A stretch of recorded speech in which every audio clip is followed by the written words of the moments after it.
Buenas tardes. Aquí su servidor, Cristian Frías, les va a dar la clase de hipermetría.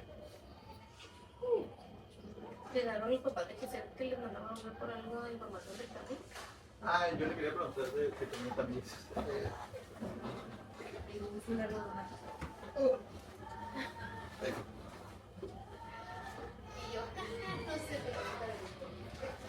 Bueno, empezando con la definición de hipernatremia. La hipernatremia está definida como una concentración sérica de sodio superior a los 145.000 equivalentes. También podemos dividirla o clasificarla dependiendo a su tiempo de duración. Se dice que es aguda si esta está documentada en las primeras 48 horas y crónica si persiste por más de 48 horas. Podemos decir que la hipernatremia representa un estado hiperosmolar donde el agua, ahorita vamos a ver los espacios intracelular y extracelular, donde el agua sale del espacio intracelular y al salir el sodio del espacio intracelular, esto provoca una deshidratación celular. Aquí es importante porque tiene mucha repercusión a nivel neuronal, cerebral, ¿okay? Y por ende las manifestaciones clínicas que se presentan. ¿Okay? Y aquí entran mecanismos compensatorios que son mediados principalmente por la hormona antidiurética y el mecanismo de la sed. Aquí hay términos que son como importantes en el tema de los electrolitos, trastornos hidroelectrolíticos. El primero es osmolaridad y osmolaridad urinaria. Prácticamente la osmolaridad se refiere a que está determinada por los osmoles que determinan el movimiento del agua entre el líquido intracelular y el líquido extracelular.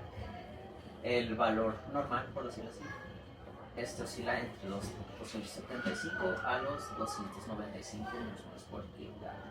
Tenemos una fórmula para obtener la osmolaridad, que esta es 2 por el sodio en plasma más glucosa entre 18 más urea entre 5.6.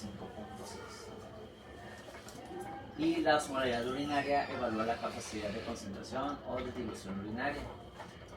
Aquí se comenta que ideal es medirla con un osmómetro, pero no siempre se tiene, entonces hay que calcularla, se puede calcular, con la fórmula que tenemos aquí abajito, que es igual a 2 por la suma entre sodio y potasio más el 1 entre 2.8.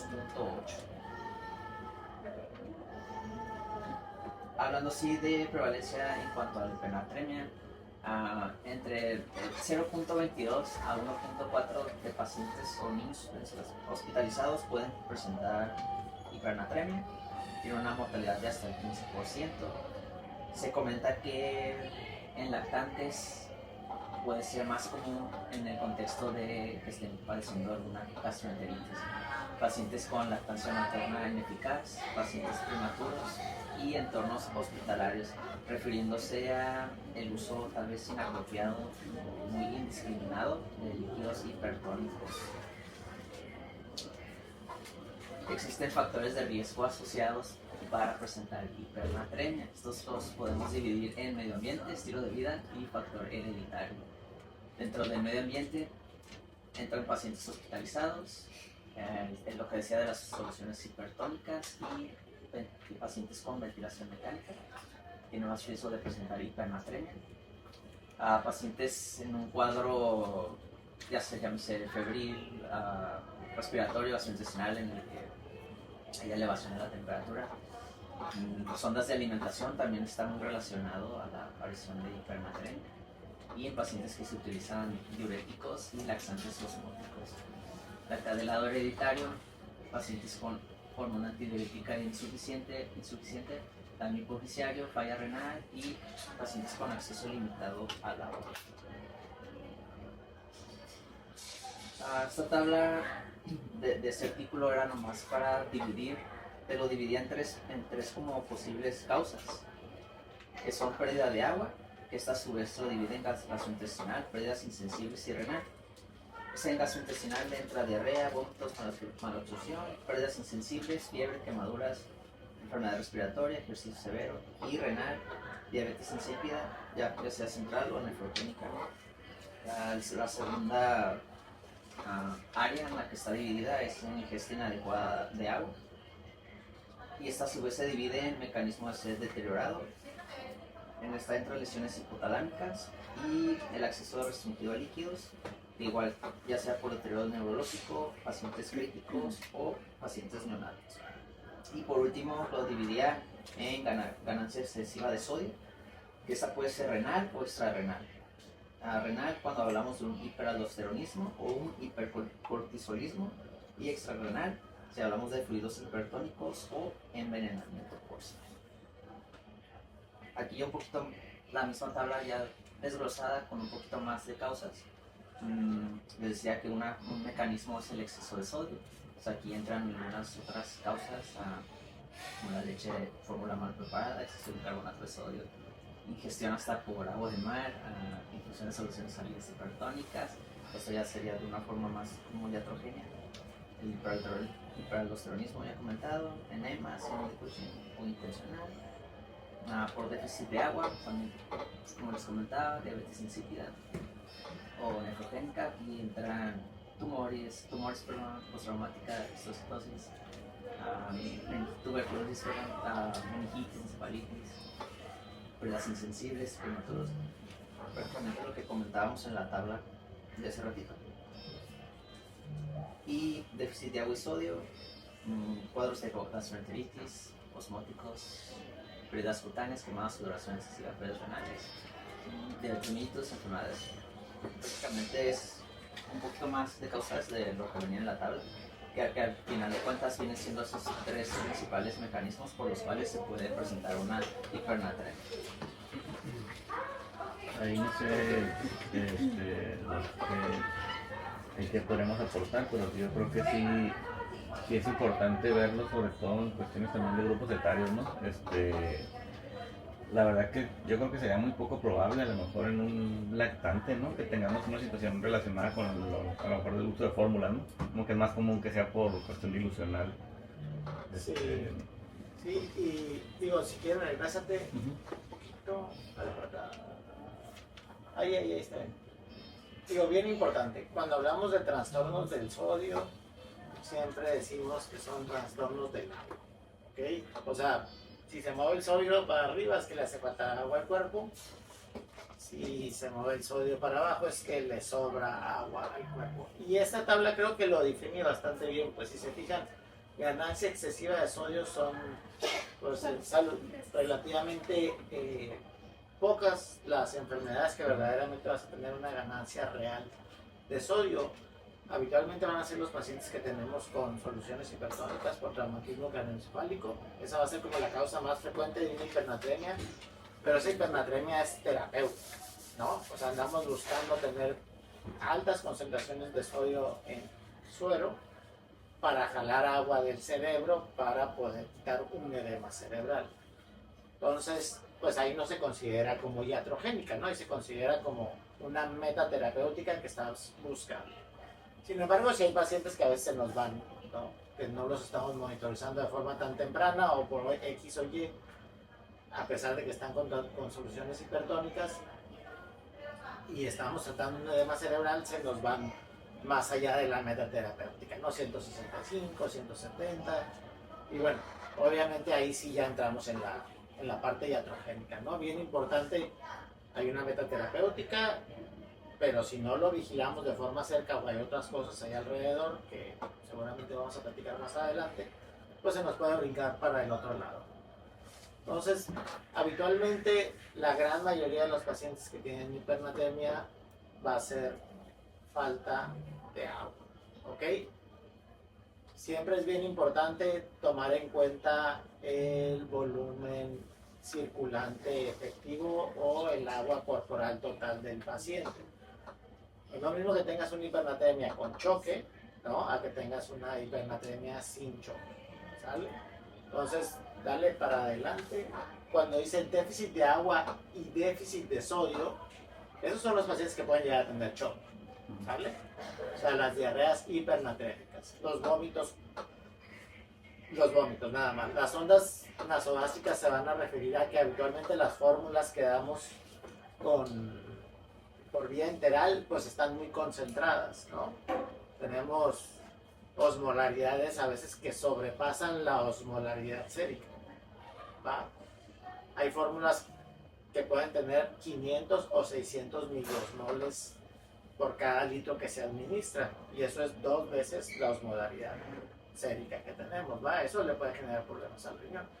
Igual cuando damos nutriciones parenterales altamente concentradas para un paciente que a lo mejor no está capacitado para recibir ese tipo de nutrición parenteral, ¿no? Digo, desafortunadamente lo hemos visto ahí de forma intermitente. Entonces, si se fijan, cuando perdemos agua y perdemos sodio, ahí sí podemos tener como riesgo de choque, ¿va? O de tratar a lo mejor no con agua libre a estos pacientes, ¿sale? Va a ser como la única excepción cuando hay una alteración en los signos vitales de la presión arterial y la frecuencia cardíaca. No, habitualmente no nos da problemas.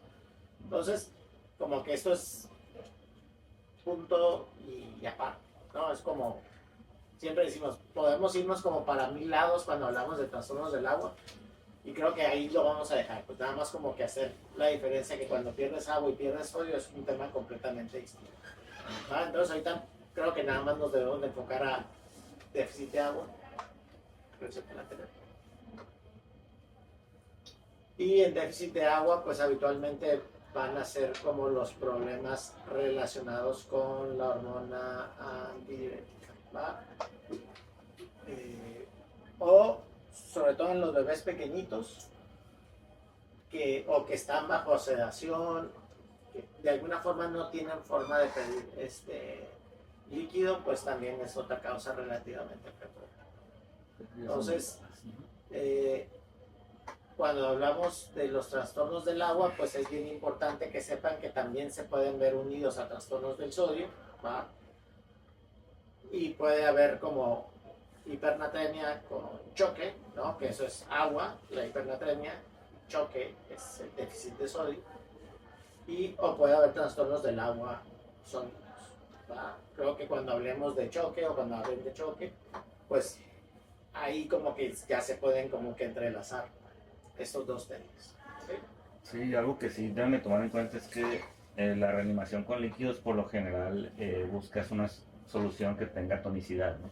Entonces sería como contraintuitivo utilizar una solución o agua libre para reanimar a un paciente, ¿no? Exacto. Aunque tenga hipernatremia, ¿eh? Ajá. O sea, les pueden decir, ¿cómo que tiene hipernatremia y le estás poniendo sodio? Ok, si el paciente está chocado, lo que necesita es sodio, ¿ok? No importa que tenga 180 de sodio, si está chocado, lo que necesitas es sodio, ¿va? Y seguramente ese sodio, como se lo vas a administrar, pues va disuelto en agua, ¿no? O sea, 154 miliequivalentes por cada litro de agua. O sea, le vas a poner un litro de, bueno, le vas a poner X cantidad de agua, que seguramente va a hacer que se te baje poquito ese sodio, ¿no? Porque lo estás rehidratando con una solución que está siendo hipotónica para ese contexto de ese paciente, ¿va? O sea, 180 de sodio, tú le pones una solución con 154, pues hay un déficit, ¿no? Pues, digo, hay margen ahí de sodio que te va a ayudar a que se diluya. Sí, eso lo van a ver más en área de neonatos, ¿no? Igual si hay oportunidad luego cuando veamos el tema de neonatos, la deshidratación hipernatrémica es un tema bien aparte. Digo, lo intuitivo es decir, bueno, si el paciente tiene sodio alto le voy a poner más agua libre, ¿no? Pero en esos escenarios, como dice el doctor, ¿no? Si yo tengo un paciente que está deshidratado, o sea, es como, lo ves desde un punto de vista de que el paciente está muy concentrado en sodio y poco en agua, ¿no? Entonces muchas veces no necesitas tú pensarlo en la manera que es lo que dice el doctor, no es un escenario completamente diferente a pensar, pues le voy a poner glucosa o agua libre para diluirlo, y el punto es hidratarlo, y la misma hidratación va a hacer que bajen, ¿no? O sea, necesitas tratar las dos cosas al mismo tiempo, ¿no? Sí, exacto, es perderle el miedo, pues, y sí suena contraintuitivo darle una solución isotónica a un paciente que tiene hipernatremia, pero sí, siempre se trata primero del choque, siempre. Si tienes hiponatremia y está chocado, primero vas a tratar el choque y después vas a tratar la hipernatremia, ¿no? Porque eso sí te puede matar. Pues la hiponatremia o la hipernatremia, la verdad es que difícilmente te va a matar, pues, ¿no? Al menos que le metas agua libre así de golpe a la hipernatremia, pues ahí sí lo puedes matar, pero así por el simple hecho de tener esa condición, difícilmente te va a pasar algo más que tengas una crisis compulsiva, pues eso sería como el peor escenario. Pero si está chocado, ahí sí te mueres todito, ¿no? Muchos de los pacientes con diabetes insípida central, o sea, pierden agua, ¿no? Pierden pura agua. Y esos llegan caminando, ¿no? O sea, llegan caminando y son los que toman 5 litros, 6 litros de agua al día. Y si por alguna situación se les priva de agua, pues nada más tienen mucha sed. Pero nunca llegan con un estado de choque, porque lo único que están perdiendo es agua. No pierden sol.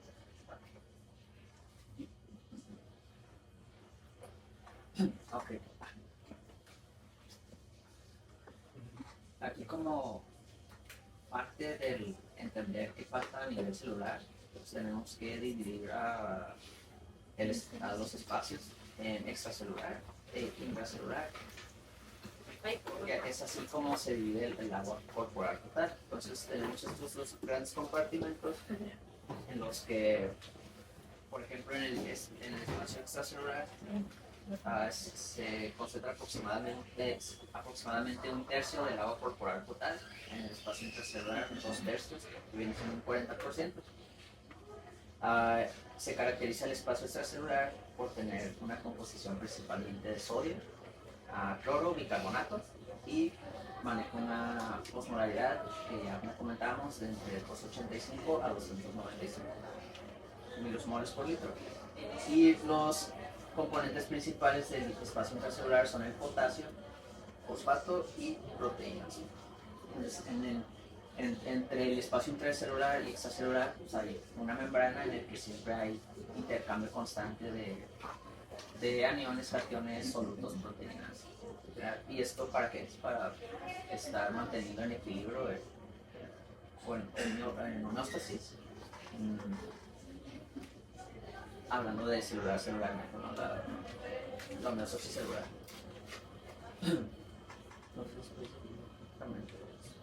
Os digo, nada más ejemplificando el primer enunciado que tenías en tu presentación.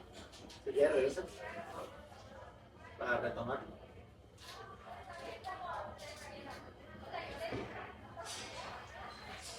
Ahí, ¿no? La hipernatremia representa un estado hiperosmolar donde el agua sale del espacio intracelular produciendo deshidratación celular. ¿Ok? Regresate para donde estábamos. Entonces, toda el agua que tiene la célula buscando mantener un equilibrio se va al espacio extracelular. Sin embargo, llega un momento donde los mecanismos de compensación se ven superados y aparece la hipernatremia. Entonces, cuando ustedes tengan hipernatremia, deben de pensar de que la célula está deshidratada, ¿ok? Toda la cuestión intracelular va a estar como seca, por así decirlo. ¿Sí? Sale de la sala por la gradiente de concentración. Exactamente. Por la mayor concentración de sodio. Exactamente.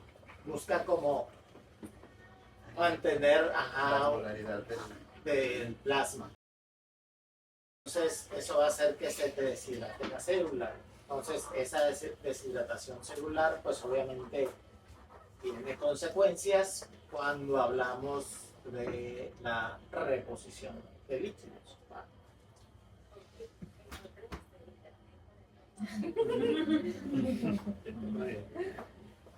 Sí, está de acuerdo. La composición puede variar dependiendo de la etapa que se encuentra el paciente. Por ejemplo, en un recién nacido, el agua corporal total va a variar entre un 78%, con un líquido intracelular de 33% y un extracelular de 45%. Si ven, es bastante diferente a un paciente de 15 años, donde ya el agua corporal total está en el 60%, el líquido intracelular en un 40% y el líquido extracelular en un 20%. Entonces, si ven las diferencias entre el pacientito tiene más agua, podemos verlo, ¿no? Esas características es una de muchas por las cuales los bebés se deshidratan más rápido, ¿no? En el componente extracelular pues está más bravo, pues entonces si pierden de ahí líquido, pues más fácilmente se depletan. En sí los cambios a partir del año de edad hasta la adolescencia, la verdad es que son mínimos. Pues yo no les diría que se engranen tanto en que, si tiene 72% de agua corporal total y el otro tiene 71%. Habitualmente, ya a partir del año de edad se considera 65%. Yo les diría que a los 2 años es 60 ya, o sea, pero si somos así súper estrictos, a partir del año de edad casi ya es la misma distribución del agua corporal total en las diferentes siguientes etapas de la vida. Entonces sí, el menor de 1 año sí hay que tener como que más consideraciones. A partir del año, 2 años, ya muy parecido al adulto. Y 100% seguros arriba de los 5 años, ¿no? Arriba de los 5 años ya es la misma distribución que la de la vida. Pero los números las diferencias son tan pequeñas que la verdad es que haciendo las cuentas no hacen la diferencia. Entonces por eso les digo que a lo mejor Son los extremos de la vida, ¿no? sí, si nos ponemos a multiplicarlo, o sea, un día que tengan ahí tiempo libre, hagan las cuentas y la verdad es que en volumen total son diferencia de 15, 20 mililitros entre uno y otro, o sea, no es tanto. En neonatos y digo, nosotros lo vemos como sea adulto mayor, ¿verdad? Pero ahí sería, o sea, el agua corporal total va disminuyendo conforme avanza la vida, ¿no? Pero, como decirlo, para fines prácticos, el 60% yo creo que es la mayoría de los pediátricos. Bueno, continuando con la fisiología, la imagen se puede resumir en que tenemos aquí espacio extracelular y acá intracelular. Hay pérdida de agua del espacio extracelular, entonces eso ocasiona una hiperosmolaridad de ese lado, ¿no? Del espacio extracelular. Eso que conlleva a que va a haber un movimiento de líquido, se va a jalar, por ejemplo, por decirlo así, del espacio intracelular al espacio extracelular. Entonces eso va a ocasionar una deshidratación a nivel intracelular, ¿okay? De ahí se pueden explicar por qué se dan todos esos síntomas. Les decía al inicio que las células que más se ven afectadas es a nivel de neurona. Entonces de ahí se explican por qué la letargia, la irritabilidad, por qué las convulsiones son de las principales manifestaciones que se ven en la hipernatremia. Entonces, ¿cómo responde el cuerpo ante esto? Pues principalmente es con la hormona antidiurética. La hormona antidiurética lo que busca es reabsorber agua y eso se da a nivel del túbulo colector. Entonces, ¿qué pasa con la orina? Pues que se nos va a presentar como más concentrado. Y lo otro que menciona acá es el mecanismo de la sed. ¿Cómo va a querer el cuerpo compensarlo? Pues aumentando la ingesta de agua, ¿no? Es una colitis. Entonces, pues resumido, déficit, no sé cuál sea el botón. Déficit de agua, eso ocasiona a un sodio arriba de 140, acá resumiendo, 145 más, esto pues les decía, ocasiona un aumento de la osmolaridad, un espacio extracelular hiperosmolar. Entonces el agua por movimiento se va a traer de aquí hacia acá, ocasionando que aquí la osmolaridad sea baja y que cause una deshidratación celular. Y pues eso, como les comentaba, pues va a ocasionar los datos de deshidratación celular y como respuesta compensatoria la producción de ADH y el mecanismo de la sed. Pero habitualmente 145 ya tienes muchas. O sea, 142 es como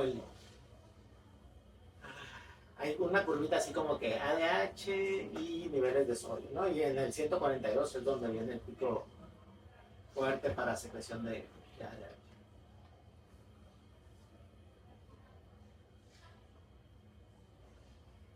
Bueno, les explicaba, los Los síntomas se ven provocados en este caso, les decía, por deshidratación celular. Entonces, los principales signos, síntomas que se ven, aquí me falta poner polidipsia, pues se incluyen hipertermia, taquicardia, debilidad muscular con hiperexcitabilidad. De los que siempre van a encontrar así en todos los artículos es letargia, siempre vas a encontrar la palabra letargia como de los principales síntomas, por deshidratación celular a nivel neuronal, convulsiones, coma y pues casos severos o únicos sería pues la muerte. Sí. Ujú. Y se queda ahí en su casa y no le hacen nada y progresa la hipernatremia, pues, sangra, ¿no? Pero los menos, ¿no? No es lo más común. Se comenta que con un sodio mayor de 160 las complicaciones neuronales pueden ser más graves. Por ejemplo, tenemos hemorragia cerebral, paranoidea o parenquimatosa, fractura vascular. Se dice que es más común en neonatos. Y complicaciones trombóticas que incluyen accidente cerebrovascular, trombosis del seno oral, trombosis periférica y de las venas renales. Aquí algo que no he mencionado es que, bueno, ya metiendo al tratamiento un poquito, porque también termina siendo una complicación, que viene siendo el edema cerebral. Normalmente ocurre cuando haces una reposición como muy rápida o muy agresiva a querer intentar disminuir los niveles de sodio. Entonces, por eso las correcciones, porque hablando de eso, tiene que ser pues, a más tiempo, pues, o no hacerlo con mucha solución en un inicio, porque vas a causar un edema cerebral en estas complicaciones. Como diagnóstico, pues primero historia clínica, antecedentes familiares, enfermedad de base, antecedentes de poliuria, polidipsia, tipo de alimentación, sal, antecedentes de enemas y aquí balances, fundamental tener una historia de balances. Cuando lo leí así de primero lo dejé, pero estoy como entendiendo que se refiere a balances como los que nosotros vemos en los pacientes, o sea, no se me ocurrió como pienso que siento que si lo leemos así está como muy vago, aunque si lo lee otra persona no sabe decir balance de qué, nosotros al menos entendemos que nosotros sacamos balances de los pacientes y por eso creo yo se refiere a balances de ese tipo, entonces sí estoy en lo correcto. Pues digo, es difícil como que sacarle un balance a un paciente que está en su casa, ¿no? Sí. A lo mejor te puedes orientar un poquito de cuánto toma, de líquidos, si es un bebé y cuántos pañales le da la mamá. Pero sí es complicado. Eso de sal en exceso, la verdad es que es muy difícil. O sea, porque te da sed y ya y rechazas la sal. Pues. O sea, un bebé te va a rechazar la sal. No es que tenga una complicación neurológica, sería como lo único que se me ocurre, pero difícilmente. Creo que todos lo han vivido, ¿no? La clásica de los bares para Sí, exacto. la botana gratis. Sí, ajá, pues le pones mucha sal para que te dé sed, más, ¿no? O cuando vas a la comida china, yo creo que todos hemos ido a la comida china. 2, 3 horas después, mucha sed. O sea, y ya rechazas la sal de forma intuitiva. Siguiendo con el diagnóstico, en el examen físico buscar signos del estado de hidratación del paciente, peso y sus variaciones, frecuencia cardíaca, respiratoria, temperatura, tensión arterial, pulsos, que te refiere a sed, pliegues cutáneos, mucosas semihúmedos, examen neurológico. La hipernatremia la podemos dividir en 3. Y esto depende del estado en el que se encuentre la volemia. Puede ser hipovolémica, euvolémica e hipervolémica. Por ejemplo, en el mecanismo de la hipovolémica es por déficit de agua y de sodio, pero la del agua siempre va a ser mayor a la del sodio.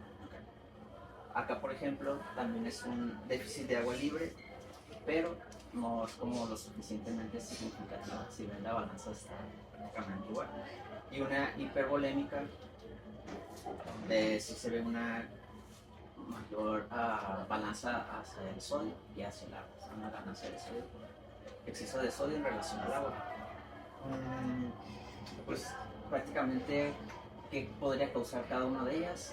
Aquí principalmente en una hipovolémica, pérdidas gastrointestinales, renales, pérdidas de la piel, en una euvolémica, diabetes insípida, ya está centrado en nefrogénica, pérdidas insensibles, disminución en la ingesta de agua, en una hipervolémica, administración de soluciones hipertónicas, a lo que hablamos de la ingesta excesiva de sal, hiperaldosteronismo y iatrogenia. Los datos clínicos en una hipovolémica, signos de deshidratación, taquicardia, hipotensión ortostática, mucosas secas o disminución en la turgencia. En una euvolémica, sed intensa, poliuria, piel y mucosas no tienen cambio y sin edema o datos de deshidratación. Entonces estamos en una euvolémica.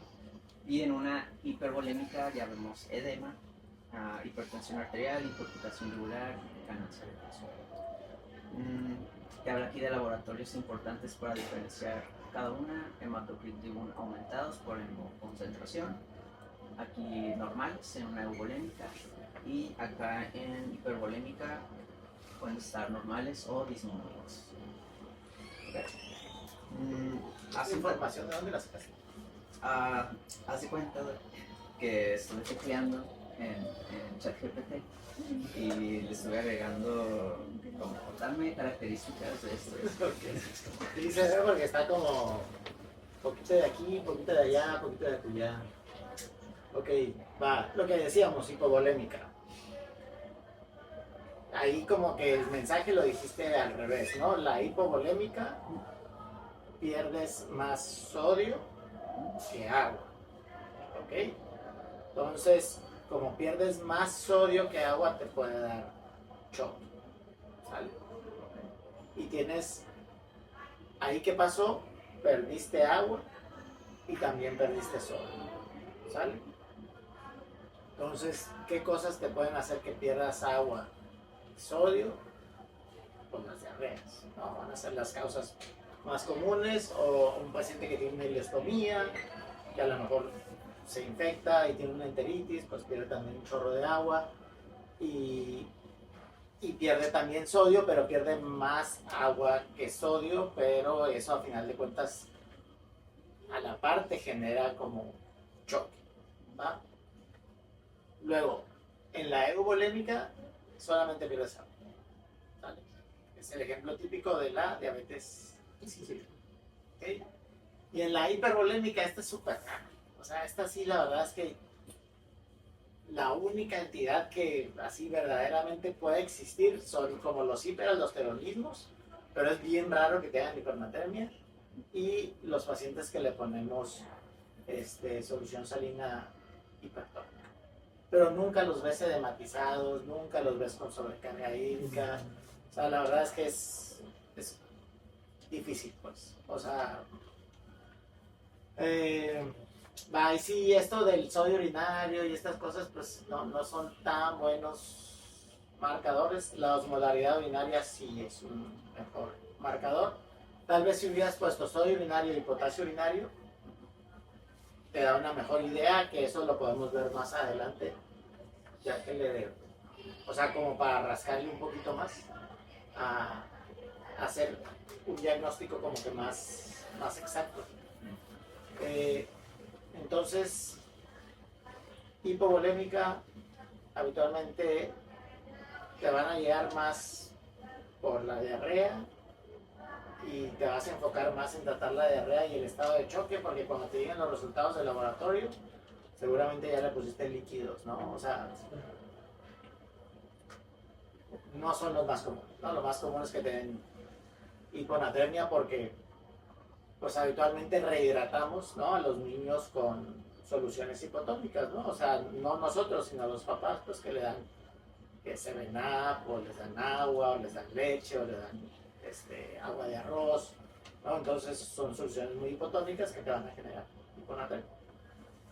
No, pocas mamás creo que hidratarían a sus niños con sal, ¿no? O sea, que les den sal, y eso sí te generaría una hipernatremia, pero los que tienen estomas, eso sí te pueden hacer como hipernatremia.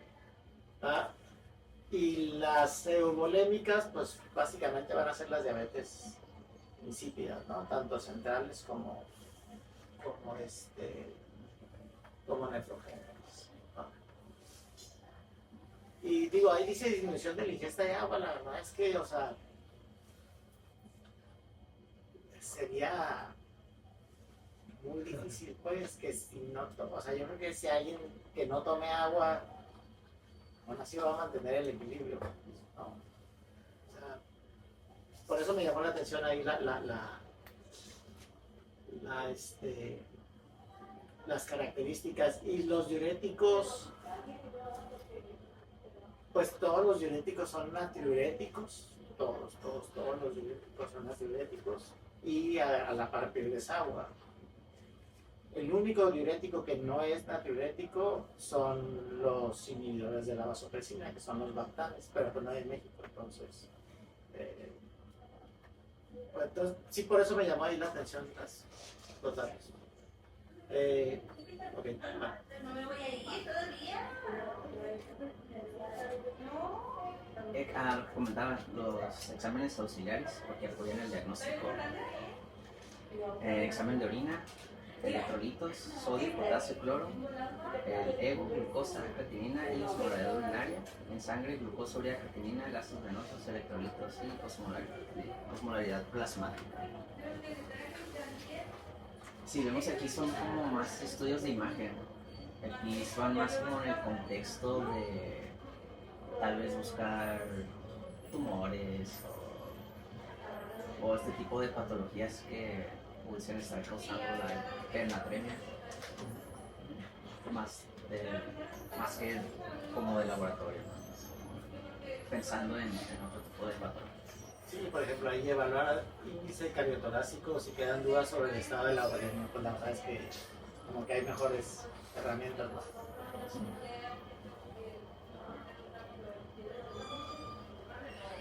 Bueno, siguiendo con el tratamiento, les decía que una corrección rápida puede ocasionar edema.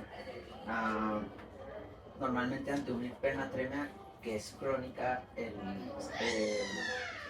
cerebro puede tener como una adaptación, o se llama adaptación cerebral, este proceso. ¿De qué se trata? En que se producen unos osmoles que se llaman idiogénicos, y entre estos entran como la taurina principalmente, que lo que hacen es querer como agarrar agua, quedarse el agua. Entonces, si está ese mecanismo como activo y nosotros hacemos como la corrección rápida, por si se dice que se puede generar un edema cerebral, entra más líquido más rápido de lo que se necesita, o tal vez la misma célula no lo asimila de una adecuada forma en la que pues, el líquido le ganó a la célula y pues, todo se volvió edema, ¿no? O sea, no sé si me explico. Sí, esos osmoles idiogénicos son para compensar, ¿no?, la pérdida de agua. Entonces, esos osmoles idiogénicos van a mantener como una adecuada osmolaridad dentro de la célula a pesar de que no tengas agua. Entonces, ¿qué pasa? Si corriges muy rápido, le va a entrar agua de golpe a la célula, entonces ahora sí se va a dematizar, no le vas a dar oportunidad a que esa célula pueda liberar esos osmoles idiogénicos a la circulación sistémica, y que poco a poco vaya ganando esa osmolaridad a base de agua y no de osmoles idiogénicos. Entonces, la corrección debe ser lenta, aún sin presencia de síntomas. Se recomienda que el descenso de la osmolaridad plasmática de 0.5 a 1 milosmol por hora, o de 0.5 miliequivalentes o de 12 miliequivalentes por día.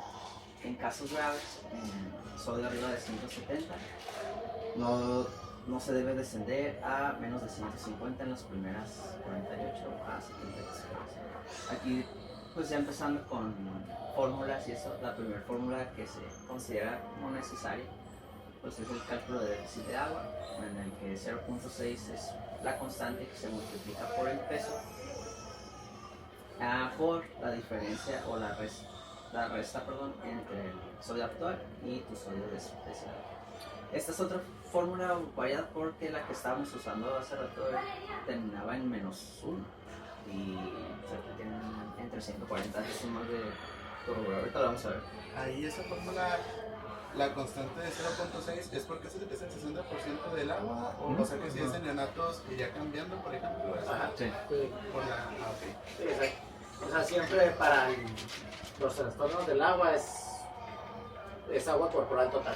O sea, la fórmula dice agua corporal total por el déficit, ¿no? O por lo que sobra de sodio.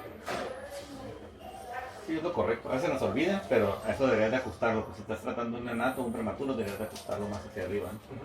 Al agua corporal total que tiene. Oye, el doctor como dijo, ¿no? 0.6 va a ser la gran mayoría por el tipo de pacientes que tenemos aquí en este hospital. Sí, Arriba de 9.5. sí, sí. O sea, le pueden mover .7 y va a cambiar. Ujú. Mínimo. Y el sodio deseado, ¿cuál sería el 35, 45? ¿Cuál sería más o menos? Habitualmente siempre decimos rango donde ya no corra peligro el cerebro, 150. O sea, nunca vas a 145 ni 140, sino 150. Y obviamente va a depender cuánto tengas acá como de tu sodio con el que estás empezando, ¿no? Si tienes 180 y llevarlo a 150, pues o sea, sí lo puedes hacer, pero lo tienes que establecer mínimo para unos 3 días, ¿no? O sea, exacto. Y si O sea, lo tienes- ideal si está en 180 sería calcularlo para 170. Pero eso sería lo ideal. Ajá, exacto. Depende, es bien dinámico, pues. Y ya de ahí ya. Entonces no es llegar a las metas, o sea, 135, 145 sería dependiendo de cuánto tiene el paciente. Habitualmente, arriba, o sea, siempre tiene 145 es el máximo como normal del sodio, pero la verdad es que 145 y 150 tienes mucho margen para estar ahí sin tener ningún riesgo a nivel del sistema nervioso central. O sea, básicamente el cuerpo ya puede hacer muchos mecanismos de compensación para poderse autoayudar a salir de ese nivel. Hasta los 150. Ajá. Y lo mismo para el sodio bajo, 130. 20. Ajá. El rango nos sigue 5. Sí, exacto, 5 para arriba y 5 para abajo. Entonces sí, no le andas tirando al 140, ¿no? Que sería el equilibrio, ¿no? O sea, si me dicen cuál es el equilibrio del sodio, pues en medio, ¿no? 140. Vamos con 150 más que suficiente. Pero sí, si quieren programarla para 24 horas, que creo que es lo más prudente, Reducir 10. bajarle 10. Perdón, en el tratamiento podemos dividirlo en hipernatremia con oliguria, con poliuria eubolémica y hipervolémica. Se comentó que es pues, muy rarísimo para alguien que viva en el desierto.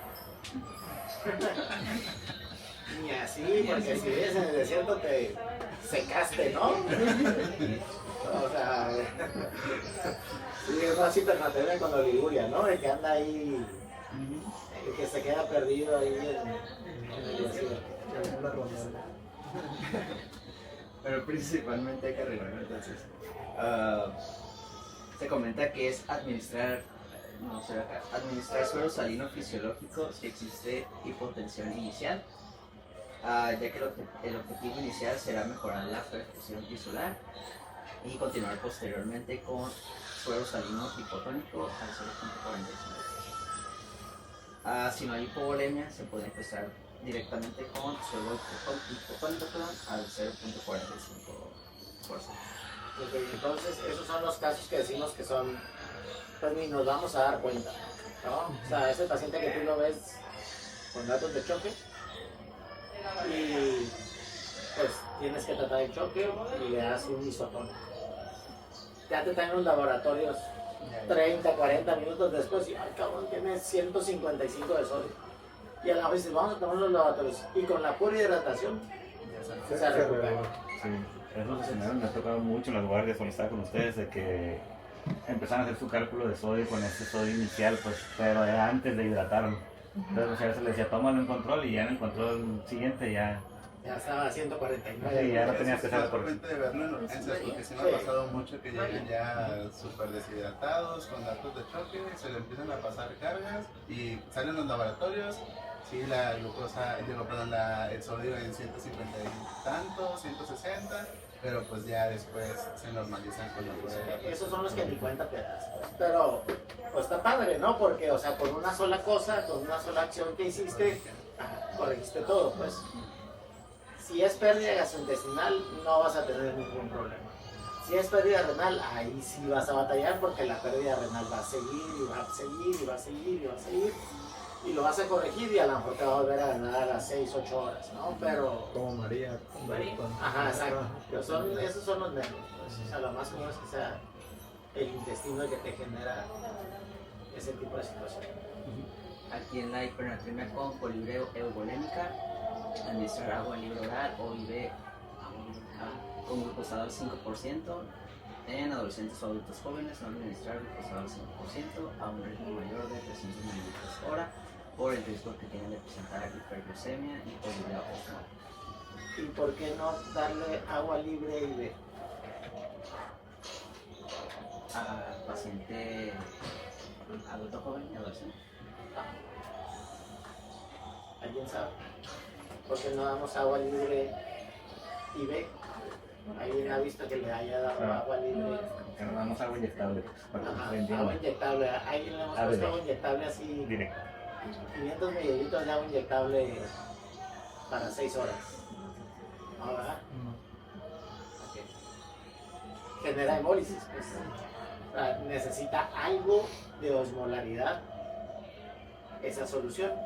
La osmolaridad te la da la glucosa. ¿Va? Entonces, por eso no damos agua bidestilada completamente libre, ¿ok?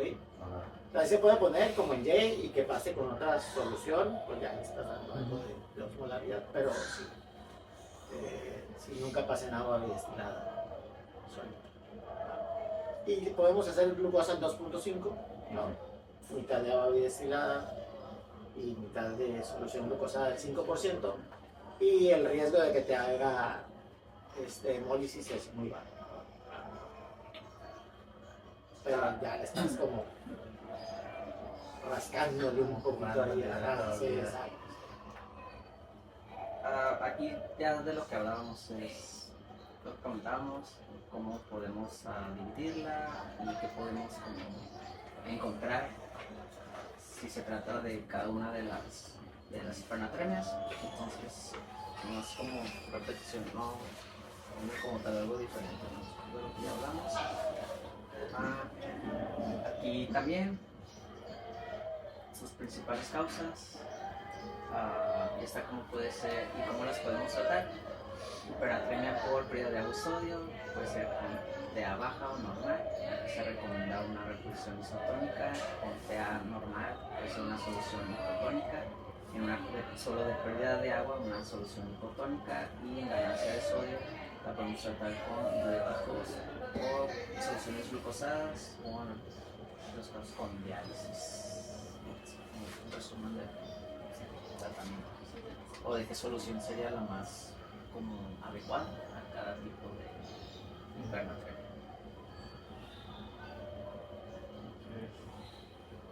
Bueno, no. Ok. Esta tabla, pues al final la dejé, me la encontré ahí en uno de los artículos que me lo sé, en el que nomás muestra qué cantidad de moles por litro se se pueden encontrar en cada solución. Pues principalmente el 154 milicorrientes de lo que conocemos en la solución fisiológica, 130 en el lactato. Y pues de acá, cómo se hace la preparación de un cloruro de sodio, por ejemplo, de 0.45, con 11 mililitros de cloruro de sodio al 20% más 500 mililitros de agua o de estros. No tenemos solución, no tenemos cloruro de sodio al 20%, ¿eh? A lo mejor es de algún país de Latinoamérica, pero aquí en México 17.7 es lo máximo que llegamos. Si en Estados Unidos hay hasta el 26%. O sea, tienes forma de poner sodio mucho más hipertónico que lo que podemos poner aquí. Pero sí, pues no se compliquen la vida, pues, o sea, agarran, no sé, si quieren 100 mililitros, agarran 50 mililitros de solución salina y 50 mililitros de agua destilada y ya les da 77 mil equivalentes. ¿No?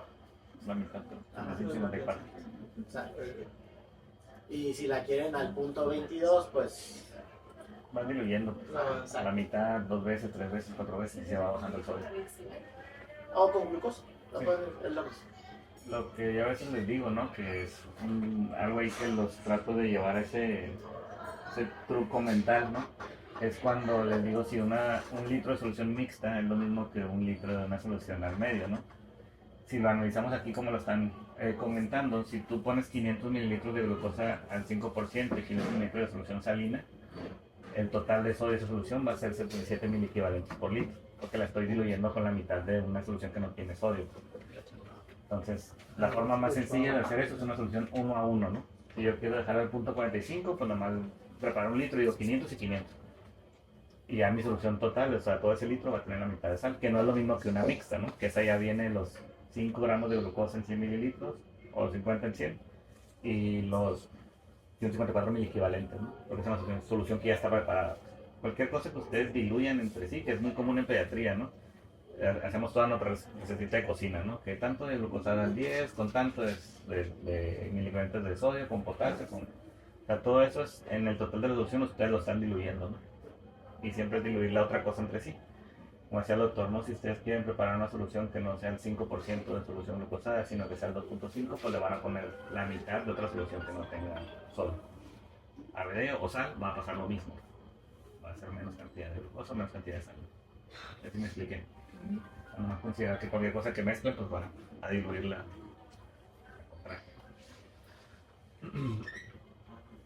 Aquí les traigo un caso clínico solo para hacer la actividad de ver cómo calculábamos una osmolaridad. Entonces, pues nomás es, por ejemplo, los pacientes de 2 años, las urgencias, por somnolencia, irritabilidad, sus antecedentes, un cuadro de gastroenteritis, cómo se encontraba la exploración, hipotenso, taquipneico, taquicárdico. Entonces, pues el ejercicio es más prácticamente que vieran cómo se realiza la fórmula, o ya con los laboratoriales que se necesitan, la glucosa y cómo sustituir los valores. Entonces, al hacer la fórmula, pues tenemos una osmolaridad de 335, que si recuerdan el valor normal era de 275 a 295, pues podemos decir que aquí estamos en un estado hiperosmolar, ¿no? Solamente para el ejercicio. Sí, como tip rapidito, si no tienen hiperglucemia y no tienen alteraciones en el nitrógeno ureico, sodio por 2. Básicamente, la gran parte de la fórmula, si se fijan ahí, ¿no? Dice sustituyendo 320 es puro sodio. Y nomás le suma 15 de los otros dos factores. Exacto. Los otros dos no suman mucho, al menos que tengan alguna alteración en él, ¿no? De hecho, osmoles activos como tal, así naturales, el sodio, nada más. Los otros, cuando ya empiezan a incrementar de forma muy importante, ya se vuelven como osmoles activos. Pero eso es como otro tema, pues. Pero sodio por 2. Diabéticos no, pues ahí sí no aplica, ¿no? Y pacientes con enfermedad renal crónica o aguda, pues tampoco aplica, pero sodio por 2. Pues mira lo complicado del tema. Pues era hacer la corrección general. Y pues comentábamos hace rato que pues hay muchas fórmulas en las cuales pues uno tiene que adaptarse a la que más le pueda funcionar o con la que más ha realizado ejercicio, ¿no? Entonces, aquí por ejemplo, la fórmula del libro de correcciones, pues te habla de una corrección de agua libre con la fórmula de peso actual, la constante, por la división entre el real y el ideal, menos 1, ¿no? Entonces, acá tenemos un ejemplo de cómo sería ese cálculo. O sea, pues, peso por la constante entre el sodio que presenta en este caso nuestro paciente acá no se ve, pero dice paciente de 5 años con un peso de 20 kilos. Y pues clasificamos primero su hipernatremia como severa arriba de 160, y después nuestra meta en este caso nos dice que si está abajo de 162 nuestra meta es bajar a 145, ¿no? Entonces en este caso nuestra meta es 145, ya sustituyendo valores en la fórmula es el peso 20 por la constante, por el sodio que presenta el paciente, por la meta que nos dice atrás que era 145 menos 1. Entonces nuestro cálculo de agua libre sería, nos lo arroja aquí en litros, hay que multiplicarlo por 1000 para obtener mililitros. Acá mismo nos dice que las correcciones tienen que ser en mínimo de 48 horas, resultado que nos da en mililitros. Estos mililitros en 48 horas, y a una velocidad de corrección de 0.5, dice que la corrección máxima es de 0.5 horas. Entonces, pues, no queda nomás en eso, ¿no? O sea, esto pues estos ejercicios los hacíamos hace ratito, en el que existen varias fórmulas para ver cuántos mil equivalentes sería bien bajar por hora. Ahí lo que le comentaba, para que no hacemos tantas bolas, o sea, lo que comentaba a Cristian, es que lo malo del otro libro es que, o sea, las fórmulas las puedes aplicar. Habitualmente tratamos de hacerlo en rangos de 24 horas para tenernos mentalmente la meta de que no voy a bajar más de 0.5 por hora, o no me voy a pasar de 10 a 12 mil equivalentes, ¿no? La que calculó Cristian, la primera, el problema es que te está dando un cálculo nomás como para llevarlo a ese sodio ideal, pero no te está dando ninguna indicación de en cuánto tiempo ni cómo, ¿no? Entonces la otra que puso ahorita, que era 1400, si se fijan el rango de las otras dos, de las dos que pusimos, andan entre 700 y 800. Entonces, suponiendo que hubiera calculado con la otra, es como si lo hubieran hecho para 48 horas, ¿no? O sea, todo el volumen que tengo que pasar en 48 horas, ¿no? Y estas que va a explicar Cristian ahorita son para 24 horas, ¿no? Como que algo un poquito más estandarizado y que van en 10.000 equivalentes en 24 horas, ¿no? Como para no pasar. Ajá, por ejemplo, ahí lo corrigieron a 152. ¿Y se fijan? 162 contra 152. Por lo tanto, le da pues como la mitad del volumen, regresate la otra. Que si la lleva a 145, ¿va? O sea, casi lo multiplicas por 2, ¿no? Le digo 720, algo así. Por eso hay la diferencia. Y entonces, pues aquí es igual, aplicando, basamos en la fórmula, peso por la constante por el sodio real entre nuestro sodio ideal menos 1. Sustituimos peso del paciente 20 por la constante, el sodio que tenemos entre nuestro sodio ideal, queremos bajarlo 10.000 equivalentes, menos 1, nos da 12 por 1.06, menos 1 nos da 0.06. Entonces, esta multiplicación nos da 0.72, lo tenemos que multiplicar por 1000 para que nos den mililitros, ¿okay? Nos da litros y lo pasamos a mililitros. Y pues nos quedan 720 mililitros. En esta fórmula es prácticamente lo mismo, un poquito más cortita, que es el peso del paciente por 4 por 10. Y sustituimos el peso, nos da un total de 800. Otra fórmula de otro artículo que estábamos revisando es el sodio infundido menos el sodio real entre 12 más 1. Aquí sustituyendo es 0, que hablamos que en el sodio infundido pues es 0 prácticamente. Entonces, ¿cómo era la explicación de más o menos? Y el sodio real era el sodio del paciente. Ahí esa fórmula, o sea, es la fórmula de Droge, ¿no? La última. Entonces la fórmula de Droge parte de la cantidad de sodio que tiene la solución que tú vas a poner, ¿no? Entonces, Droge te dice, por cada litro de solución que pongas, dependiendo del sodio que tengas, lo que te va a bajar de 1000 equivalentes. Entonces, para fines prácticos, la mayoría de las veces que hacemos la corrección con solución glucosada, con una solución que no tenga sodio, pues va a ser 0. O sea, porque la solución que tú vas a poner no tiene sodio. Pues por eso es ese 0. Si tuviera 77, por ejemplo. A diferencia de 77, exacto. O sea, si lo fueras a corregir con una salina al medio. Sí. Y el resultado, pues como dijo el doctor, no va a ser ni mililitros, El volumen. va a ser los miliequivalentes que se van a modificar después de administrar 1 litro de una solución X, pues de ese sodio infundido. Va. Por eso, digo, ahí en la fórmula 2 nada más te faltó los mililitros, ¿no? Ponerle Sí. 800 mililitros para que quede como que bien definido, Sí. porque la fórmula 3 pues habla de otra cosa completamente distinta, ¿no? Sí. Y el 12 que está ahí, ajá, nomás acuérdense que es el agua corporal total más 1. Es lo que le decía a Cristian que explicara. Es la multiplicación de 20 por 0.6 hasta este 12 y pues agregar más 1. Entonces, pues ya haciendo la división, lo dividimos en 262 entre 13 y nos da 12.4. ¿Esto cómo se traduce? Que por cada litro disminuirán 12.4 milicavalentes el sodio sólido. Difícil. En 24 horas. En 24 horas. No, en general.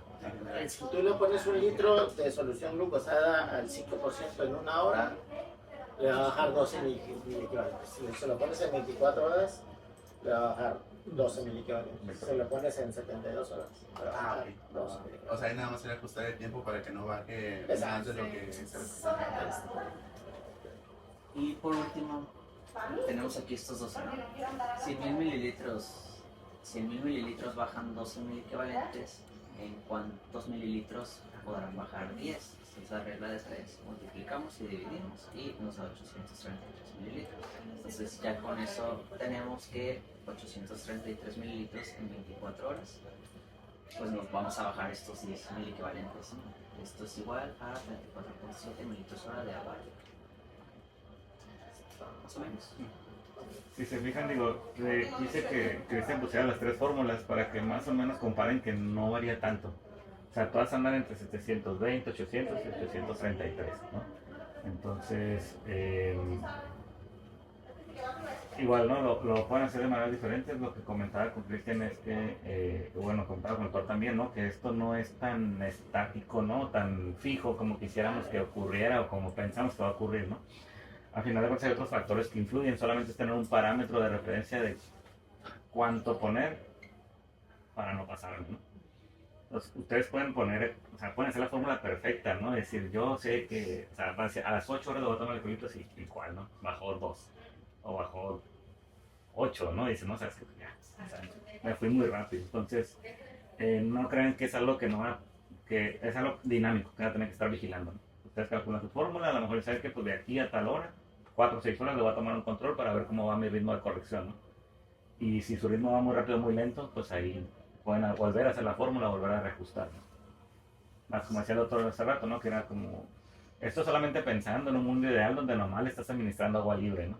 Pero sabemos que en la realidad muchos pacientes terminan teniendo otras soluciones, infusiones, medicamentos que dan con salina, o sea, otros factores que no van a hacer que la fórmula o tu cálculo no ocurra de manera tan exacta, ¿no? Sí, exacto.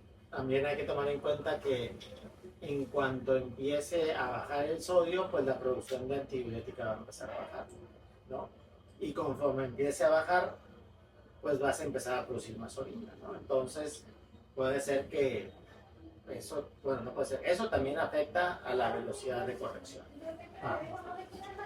La hormona antibiótica tiene una vida media como de 90 minutos, entonces habitualmente después de aplicar una solución, pues uno ya sabe que en 90 minutos ya cambió por completo el panorama, ¿no?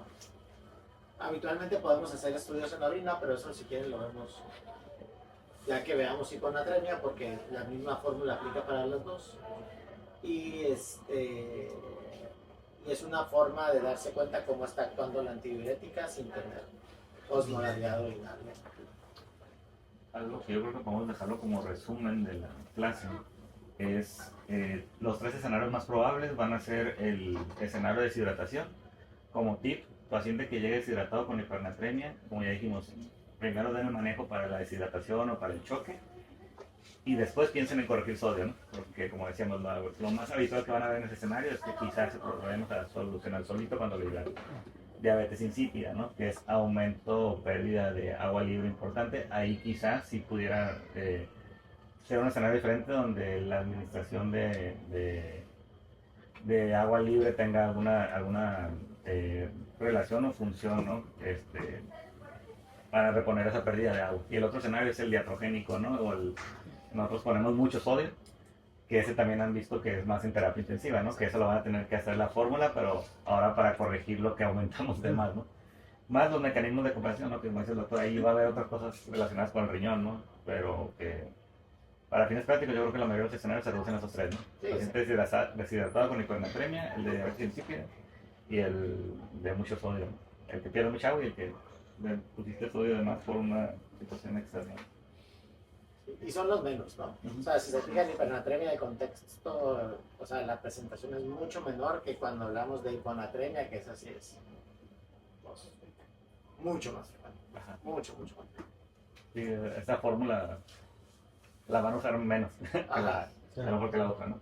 Pero, bueno, vamos con bien, Pues eso fue todo el tema, espero haya sido de su agrado y no tengan muchas dudas. Y yo, esto lo tienen que estar haciendo, ¿no? Acá